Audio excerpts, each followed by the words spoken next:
Today, Kampung Glam is a very modern and vibrant neighborhood.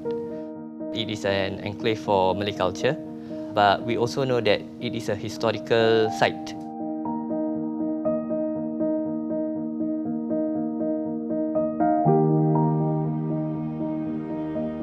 This copy of the Quran was donated to the National Library by Dr. Farish Noor, an academic and also a book collector.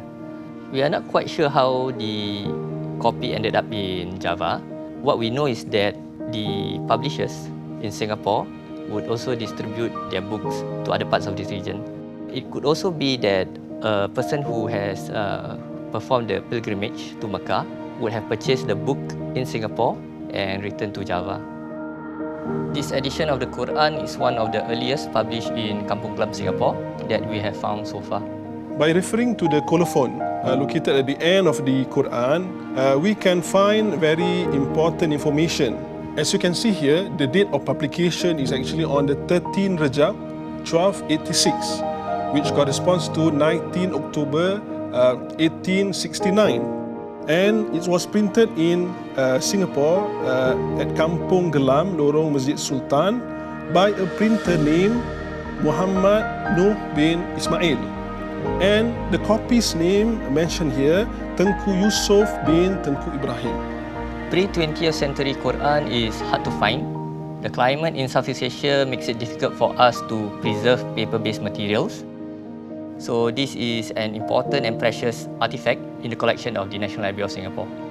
The Quran begins with the introduction on Tajweed, means how to read the Quran. Then it follows by the first chapter, Al-Fatiha. And as you can see here, there's a illumination spread all over these two pages. The same illumination can be found at the center of the Quran, at the Surah Al-Isra, and at the end of this Quran in Surah Al-Nas. This illumination can also be found in other Al-Quran in this region, for example in Terengganu and in Riau.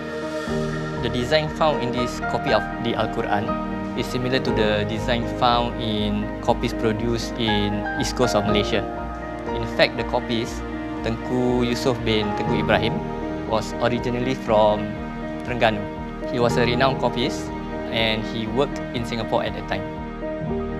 It is our legacy and it inspires the young, especially the new calligrapher, the new designer, to study into the earlier copy of the Quran and to develop in a new form for the future reference.